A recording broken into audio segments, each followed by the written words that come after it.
नमस्कार, welcome to career 247। मैं हूं प्रशांत धवन। भारत ने पाकिस्तान के 3 एयरबेसेस डिस्ट्रॉय कर दिए हैं और अब हम पहली बार देख रहे हैं कि पाकिस्तान के पूर्व एयर मार्शल ये खुलकर कह रहे हैं कि जो आज के समय हुआ है बहुत ज़्यादा कंसर्निंग है। भारत को हम नहीं हरा पाएंगे, हमें यूएसए की हेल्प चाहिए, यूएस आके ही हमको बचाएगा। ये वीडियो सामने आ चुकी है। अगेन ये अभी मैं आपको दिखाऊंगा। ये वीडियो, ये कोई आम आदमी नहीं बोल रहा, पाकिस्तान का पूर्व एयर मार्शल खुलकर एक्सेप्ट कर रहा है जो उसने देखा है, जिस तरीके से इंडिया के फाइटर जेट्स आए, जो करनारा करके चले गए। यह पाकिस्तान के फॉर्मर जनरल्स, इनके ऑफिसर्स खुल के मान रहे हैं कि बहुत ज्यादा खराब हालत में है आज के समय पाकिस्तान। नाउ ये है आपके सामने पाकिस्तान का retired air marshal Masood Akhtar. एक हफ्ते पहले इंडिया के अगेंस्ट बहुत ज़रा बोल रहा था, कह रहा था कि जी इंडिया की एयरफोर्स ये नहीं कर पाएगी, इंडिया उतना स्ट्रांग नहीं है, ये वो। हफ्ते भर में कई पाकिस्तानियों का जो घमंड या इल्यूजन जो भी इनके दिमाग में था ना, अच्छे से टूट चुका है। याद करना, हफ्ते भर पहले ये लोग मीम्स बना रहे थे कि इंडिया अटैक करेगा, क्या अटैक करेगा। अब ये लोग रियलिटी को फेस कर रहे हैं। पाकिस्तान का रिटायर्ड एयर मार्शल क्या कह रहा है? Leadership's job is to look into the future. जी। आज जो हुआ है, this should rattle all of us. ये बड़ा मुश्किल वक्त आ गया है। इसने बोला यहां पर कि आज जो हुआ है ना, it should rattle all of us. जैसे भारत आया, एयर बेसिस पर बॉम्बिंग करी, एयरक्राफ्ट डिस्ट्रॉय कर दिए, जो रनवे है वो डिस्ट्रॉय कर दिया। कुछ पाकिस्तान का एयर डिफेंस सिस्टम ऐसे लग रहा था है ही नहीं। यहां पे खुलकर पूर्व एयर मार्शल कह रहे हैं पाकिस्तानी शुड बी रैटल्ड कि ये हो क्या गया हमारे साथ। इसका हमारे पास एज ऑफ नाउ कोई जवाब नहीं है। और मेरे ख्याल में तो सूरत हाल परेशान से परेशान कुन होती जा रही है, बिकॉज डी एस्केलेशन नहीं होने वाली इस तरह से जब तक कि अमेरिका प्रेशर नहीं डालेगा।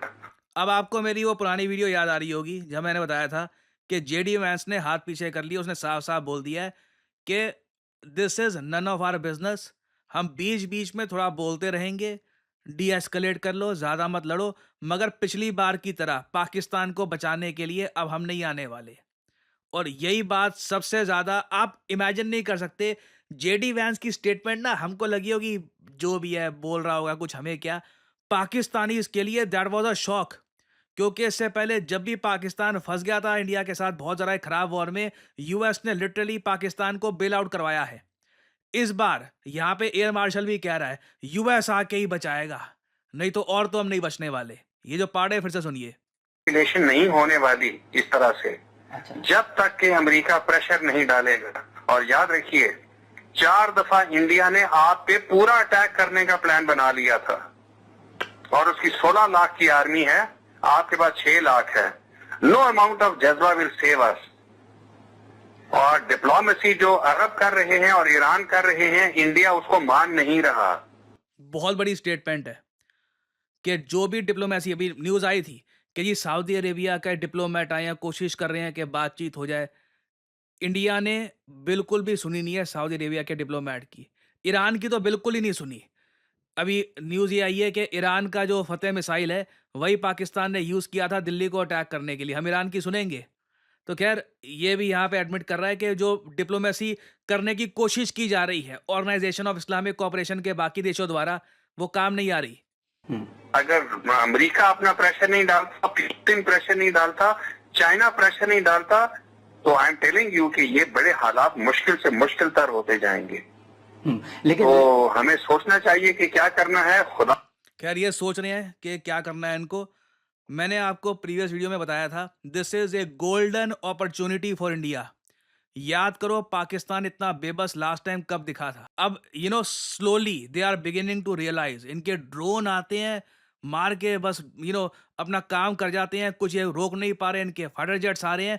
और अभी तो भारतीय आर्मी, इंडियन आर्मी, जिसके पास अब हाउइट्जर गन्स हैं, हमारे पास पिनाका मिसाइल्स है, जो हम ग्राउंड पे कर सकते हैं इनके साथ, ये झेल नहीं पाएंगे। This is a golden opportunity in front of PM Modi. एक बड़ा स्टेप उठाइए, हिस्ट्री विल रिमेंबर यू। और इस बीच देखिए पाकिस्तान एक फेक न्यूज ये फैला रहा है। अगेन देखो, मामला इनके हाथ से निकल चुका है, मगर आसिम मुनीर और ये जो शहबाज शरीफ है, ये अपनी कुर्सी बचाने के लिए ना प्रोपेगेंडा खूब करेंगे ताकि इनके लोग इनकी कुर्सी के पीछे ना आ जाए। ये जो भी ये न्यूज़ ये फैलाते हैं ना ये, कि जी S-400 डिस्ट्रॉय कर दिया पाकिस्तान ने।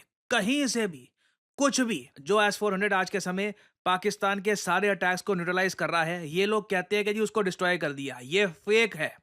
Nothing has happened. भारत के S-400 मिसाइल डिफेंस सिस्टम्स की जो बैटरीज़ हैं, all of them they are working absolutely fine. कोई S-400 missile defence system destroy नहीं किया गया। और इस बीच ना मैं एक हमारे पूर्व मिनिस्टर हैं, इनका मेंशन करना चाहूँगा, मनोहर पार्रिकर साहब। आप सबको मैं ये बता दूँ, S-400 मिसाइल डिफेंस सिस्टम जो भारत ने चूज़ किया कि हम ये परचेज़ करेंगे ही, उसमें इनका क्रिटिकल रोल था। भारत के पूर्व डिफेंस मिनिस्टर थे मनोहर पार्रिकर जी। और जब यूएसए का हैवी प्रेशर था, यूरोप का हैवी प्रेशर था कि रशिया से नहीं परचेज़ करना, मनोहर पार्रिकर जी ने 2016 में जो इंटरवेंशन करी थी और पूरा अपना सपोर्ट दिया था कि नहीं, भारत लेगा S-400। ये एक क्रिटिकल, मैं कहूँगा, टर्निंग पॉइंट था। देखो, देश के पीएम है मोदी जी। एंड में जब देश सफलता हासिल करेगा, सबसे आगे उनकी फोटो होगी। मगर ये कुछ लीडर्स हैं जो आज के समय हमारे साथ है नहीं। दे वर ट्रू पेट्रियट्स। आज के समय जो हमारी एक मोमेंट ऑफ ग्लोरी है, इसमें मनोहर पार्रिकर जी को मत भूलिएगा, इनका क्रिटिकल रोल था इस सब में। तो देखो, एक तो पाकिस्तान ये फेक न्यूज़ फैला रहा है कि इन्होंने S-400 डिस्ट्रॉय कर दिया, कुछ ना हुआ ऐसा। फिर जी पाकिस्तान एक न्यूज़ ये फैला रहा है कि इन लोगों ने एक इंडियन पायलट कैप्चर कर लिया, वो भी कोई फीमेल पायलट। ऐसा भी कुछ ना हुआ। कोई इंडियन पायलट यहाँ पर पाकिस्तान ने कैप्चर नहीं किया है, ठीक है? इंडियन पायलट इजेक्ट कर गया पीओके के ऊपर, कुछ ना हुआ ऐसा, ठीक है? No need to panic. कोई गलत इंफॉर्मेशन फॉरवर्ड मत कर देना।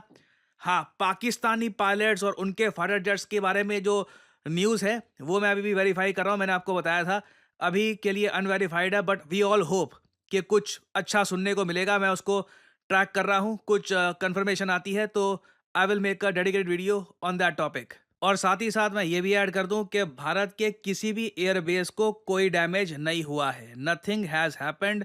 हाँ, जो हमारे सिविलियंस हैं, वहाँ पे इंजरी रिपोर्ट की गई है। पंजाब में पता नहीं पाकिस्तान सिख कम्युनिटी को बहुत ज़्यादा टारगेट कर रहा है। इवन दो ये लोग अपने प्रोपेगेंडा में कुछ और कहते हैं, मगर ग्राउंड लेवल पर जो हमारे सिख कम्युनिटी के लोग हैं पंजाब में, उनको पाकिस्तान बहुत टारगेट कर रहा है। जम्मू में भी आप अगर देखो, सेम कहानी है। तो सिविलियंस को अनफॉर्चुनेटली पाकिस्तान टारगेट कर पा रहा है, मगर कोई हमारी मिलिट्री इंस्टॉलेशन या फिर किसी एयरबेस को पाकिस्तान कोई हार्म नहीं पहुंचा पाया। आप लोग यकीन नहीं करेंगे, कितने सारे लोगों से मैं मिलता हूँ और उनसे बात करता हूँ और उनका एक ही सवाल होता है कि करियर में अब क्या करें। यू नो व्हाट, मुझे मैथमेटिक्स इतना अच्छा लगता नहीं है, कोडिंग वगैरह सीखने में मेरा मन नहीं लगता, मुझे कुछ और एक मतलब क्रिएटिव जॉब जहाँ पे मैं अर्ली स्टार्ट कर सकूँ, वैसा कुछ सजेस्ट करिए। वेल, मैं यहाँ पे आपको बताना चाहता हूँ डिजिटल मार्केटिंग के बारे में। डिजिटल मार्केटिंग के अंडर आपका करियर कैसा हो, इस फील्ड के अंडर आप बन सकते हैं डिजिटल मार्केटिंग असिस्टेंट, आप बन सकते हैं एक एसईओ राइटर, आप बन सकते हैं सोशल मीडिया स्पेशलिस्ट, आप बन सकते हैं एक एसईओ मैनेजर, एक कंटेंट मैनेजर। डिजिटल मार्केटिंग के अंडर आपको जॉब मिल सकती है वेरियस सेक्टर्स में, और ये जॉब्स लगातार बढ़ती जा रही हैं। एंड सिमिलरली आप देखोगे, डिजिटल मार्केटिंग के जो कोर्सेज हैं, ये भी दुनिया भर में, चाहे यूएस हो, यूरोप हो, हर जगह ये कोर्सेज बढ़ते जा रहे हैं। और आप एक बात नोट करिएगा, ज़्यादातर जो ये कोर्सेज हैं बहुत ज़्यादा महंगे होंगे, सिर्फ इंग्लिश लैंग्वेज में होंगे, और ये कोर्सेज बहुत छोटे होते हैं। 2-3 महीनों में ना हो गया कोर्स हो गया आपका, आपको बस आगे भेज दिया जाएगा। जबकि करियर 247 आपके लिए लेके आया है एक state of the art digital marketing course, जहां पे आपको मिलती है द बेस्ट फैकल्टी। आप लोग ऐसे प्रोजेक्ट्स पे काम करेंगे जिससे आपको मिलेगा जेन्युइन एक्सपीरियंस, आपको जॉब ढूंढने में भी हेल्प करेगा करियर 247, और एक प्रॉपर करियर गाइडेंस भी आपको मिलेगी हमारे कोर्स में।